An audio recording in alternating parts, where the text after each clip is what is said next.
Сәлеметсіздер ме балалар? Біз енді сіздермен 12-ші сабақ оқшау сөздерді бастаймыз. Оқшау сөздер өз атында да тұр, сөйлемдегі басқа сөздермен байланысқа түспей, дауыс ырғағы арқылы ғана ерекшеленетін сөздер. Оқшау сөздерге қыстырма сөздер, қаратпа сөздер, одағай сөздер жатады. Қыстырма, қаратпа, одағай. Төменгі сыныптарда бұларды сіздер оқыдыңыздар. Олар ешқашан сөйлем мүшесі болмайды жеке тұрғанда, олар сөйлемнің басқа мүшелерінен үтір арқылы ерекшеленеді. Егер осы қыстырма, қаратпа, одағай сөздің барлығы сөйлемнің басында тұрса, онан кейін қойылады үтір, ортасында тұрса, екі жағынан үтір қойылады, соңында тұрса, алдынан үтір қойылады. Енді жеке қарап өтейік. Қыстырма сөздер деген не? Қыстырма сөздер сөйлеушінің айтылған ойға түрлі көзқарасын білдіреді. Мысалы қараңыз, әрине, сөйлеп тұрған адам сеніп айтып тұр. Сөз жоқ, шынында, мүмкін, менің ойымша деген ол адамның күдігін білдіреді, немесе ойдың кімдік екенін білдіреді. Қысқасы қорытып айтады, сөйтіп қорытып айтады. Біріншіден, екіншіден деген ойын санамалап көрсетеді. Мысалы, біріншіден сен әлі жассың, екіншіден әлі сенің тәжірибең жоқ деп айтады жас маманға. Сондықтан сен үлкендерге құрметпен қарауың керек, олардан үйренуің керек деп айтады. Мысалы, ол меніңше тапсырманы орындамай келмейді. Ол сеніп тұр, өзінің ойын айтып жатыр. Менің ойымша ол тапсырманы орындамай келмейді деп. Қаратпа сөз, ол сөйлемде басқаның назарын өзіне аудару мақсатында жұмсалатын сөз. Мысалы, балам жөніңді айтшы дегенде, кімге айтып тұр? Балаға айтып тұр. Балам жөніңді айтшы, атың кім, жөнің кім, қайдан келдің деп. Одағай сөздер сөйлеушінің көңіл күйін білдіреді. Олардың үш түрі болады. Көңіл күй одағайлары: қуанады адам, өкінеді, шаттанады, мақтанады. Мұның бар адамның жеке көңіл күйі: алақай, бәрекелді, пай-пай, шіркін дегендер. А шақыру одағайы түрлі малдардың төлдерін, мал жануарларды өзіне шақыратын одағайлар. Шөре-шөре деп ешкіні шақырады, моқ-моқ деп сиырды шақырады, құрау-құрау деп жылқы тұқымын шақырады. Көрдіңіз бе? Жекіру одағайы малға да, адамға да жекіп сөйлейтін одағайлар. Тәйт, жаман сөз айтпа. Тек мұндай нәрсені бұдан бұлай жасама. Жә, сөзіңді тоғар, көп сөйлей берме.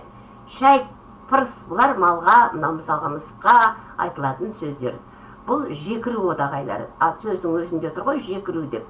Тоқтату, басқа біреуді тоқтату үшін айтылатын сөз. Сонымен одағайдың үш түрі: көңіл күй, шақыру және жекіру одағайлары. Ендігілер тапсырмалармен бекітеміз кәні. Одағай сөздер қандай сөздер қатарына жатады? Еліктеу сөзге жата ма, шылауға жата ма? Қайсына жатады? Әрине, оқшау сөзге жатады. Дара одағай тауып көрейікші мынаның ішінен. Дара одағай сөзді. Жеке тұрған, жұрнағы жоқ, біріккен емес, оқ деген одағай, дар одағай. Жекіру одағайсы қайсы мынаның ішінде? Көз, шіркінай, уф, бәлі, жә. Тоқтату, біреуді тоқтату, доғару, бағытынан қайтару деген мағынаны береді. Әрине, жә, көп сөйлей берме, ұят болады деген сөз. Одағайдың мағынасын білдірмейтін қатар тауып көрейік. Үндемеуде үлкен даналық бар, бірақ әттең оның байыбына баратындар өте аз деген сөйлемде әттең деген одағай бар. Мына бірақ деген шылау, одағаймен шатастырмаңыздар. Әттең деген одағай, одағайдың қатарына, одағайдың мағынасын білдірмейтін, одағайдың мағынасын білдірмейтін сөз бар ма осының ішінде? Әттең, ол қынжылысты білдіреді, кейісті білдіреді, налысты білдіреді, жабырқауды білдіреді. Қапылысты білдірмейді. Қапылыс деген ойда жоқта болған тірлік. Көбінтенің орнына тиісті одағай сөздерді қойыңдар дейді. Ойпыр, әжем ауылдан қонаққа келді. Қалай қоямыз? Ойпырмай, соңынан үтір қоямыз. Ақылап өкілеп, мынау не деп тұр, деді атам. Ақылап өкілеп, мынау не деп тұр, деді атам. Бұл қайда қойылады мына жерге? Мынау не деп тұр, деді атам. Ақылап өкілеп, аяғына қойылады, алдынан үтір қойылады. Алақай, әзер жеттім. Жоқ, мына екі сөйлем ауысып кеткен екен, кешіріңіздер. Ақылап өкілеп, әзер жеттім. Мынау не деп тұр, деді атам. Орын ауыстыру керек. Ойпырмай, мынау не деп тұр, деді атам. Шөн орын ауысады екен, дұрыс. Мына сөйлемге ақылап өкілепті қоямыз, дұрыс. Бірінші сөйлемге ақылап өкілеп, әжем ауылдан жорға жетті. Бұған мына ақылап үклепті бірінші сөйлемге қоямыз. Ойпырмай, мынау не деп бір деді атам. Ойпырмайды екінші сөйлемге қоямыз. Осылайша одағайлардың орнын ауыстырады екенбіз. Еліктеуіш сөздер. Еліктеуіш сөздер ол табиғаттың құбылысына еліктеуден туатын сөздер. Еліктеуіш сөздің екі түрі бар: еліктеуіш және бейнелеуіш сөздер. Еліктеуіш сөздер табиғат құбылыстары мен айналадағы заттардың қозғалысына байланысты дыбысқа еліктеуден тұрады. Мысалы, сатыр-сұтыр ағаш сынды, құлағымызға естілді. Сатыр-сұтыр, тарс-тұрс, мылтықтың атылған дауысы естілді. Мылтықтың дауысын естідік. Зірк етіп сөйледі. Біз қорқып кеттік. Дауысы сондай қатты шықты. Сыңғыр-сыңғыр қоңыраудың үні. Қоңыраудың дауысын естідік. Сыбдыр-сыбдыр жаңағы шөптің дыбысы естілді. Бұны да құлағымызбен естідік. Демек, өзімізге еліктеуден туған сөздер болса, дыбыстарға еліктеуден ол еліктеуіш сөз. Ал заттардың қозғалыс қимылын көруден туған сөздер ол бейнелеуіш сөздер. Мысалы, жалп-жалп етіп бірдеңе жалпылдап ұшып көрініп тұр. Елпең ол адамның жүрісі. Арбаң-арбаң етіп келе жатыр. Жылт-жылт етіп от жанып тұр. Маң-маң басып мал келе жатыр. Беті тыржың ете қалды. Бүрсеңдеп келе жатыр. Бүрсең-бүрсең етіп жаңбырдың астында. Қорбаң-қорбаң етіп келеді. Ода киімнің ыңғайсыздығынан. Селтең-селтең етіп жүгіріп жүр. Ода адамның жүрісінің түрі. Демек, бейнелеуші сөз табиғаттағы заттардың, адамдардың қозғалысын сипаттайтын сөздер. Оны біз көзімізбен көріп қана айтамыз. Мысалы, бейнелеуші сөз табыңыз дейді. Қайсысы бейнелеуші сөзге жатады? Қимыл қозғалысты білдіреді. Көзімізбен көреміз. Тым-тырыс па, апыл-ғұпыл ма, салдыр-гүлдір ме, мырс-мырс па, тарс-тұрс па? Әрине, апыл-ғұпыл. Ол қалай киінді? Тез-тез киінді. Біресе анаусым жылдам киінді. Не бір түймесін түймеледі, бір түймесіне уақыты жетпей жатыр. Апыл-ғұпыл деген сол. Біз оны көзімізбен көргендіктен ол бейнелеуіш сөзге жатады. Көбініктенің орнына керекті еліктеуіш сөзді қой дейді. Астымдағы жануар құлағын қайшыландырып зорға желеді.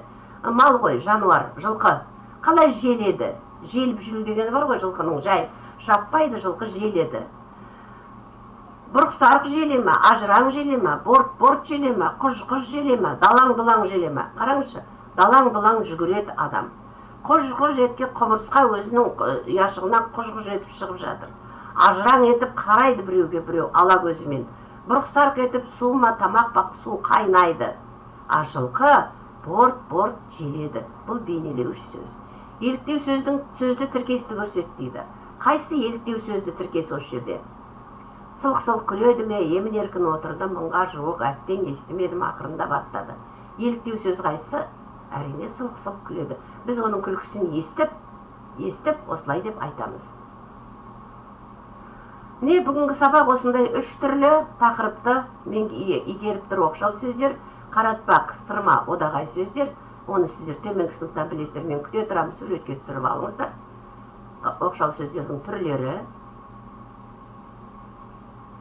Екіншісі еліктеуіш сөздер, еліктеуіш және бейнелеуіш сөздер. Түсіріп алыңыздар. Үшіншісі, осы екі түрі да. Оқшау сөздер және еліктеуіш сөздер. Жақсы, балалар, бүгінгі сабақ осымен аяқталды. Демалыңыздар, жазып алыңыздар түсіргендеріңізді. Дәптерге қондырып, сөйтіп кішкентай қазақ тілі кітаптарыңыз өздеріңіздің жеңіл-желпі, естеріңізге түсетін кітаптарыңыз дайын бола берсін. Болашаққа оны тастамай, жоғалтпай, әрдайым қиналған сәттеріңізде, тест тапсырмасын орындауға қиналғанда, бұл қайда жатушы еді, жұрнағы қандай еді деп білгілеріңіз келген кезде осыған қарап тұрасыздар. Неге подписаться етуді ұмытпаңыздар, жазылып қоюға менің каналымдағы мына тақырыптың соңынан. Қажет болса комментарий жазыңыздар, үлкендеріңіз, аналарыңыз көмектесін. Ұнай ма, ұнамай ма, пайдасы болып жатыр ма, қандай пайдасы болып жатыр деген сияқты өздеріңіздің пікірлеріңізді жазсаңыздар қуанам. Сау болыңыздар балалар, келесі сабаққа шейін аман есен болайық.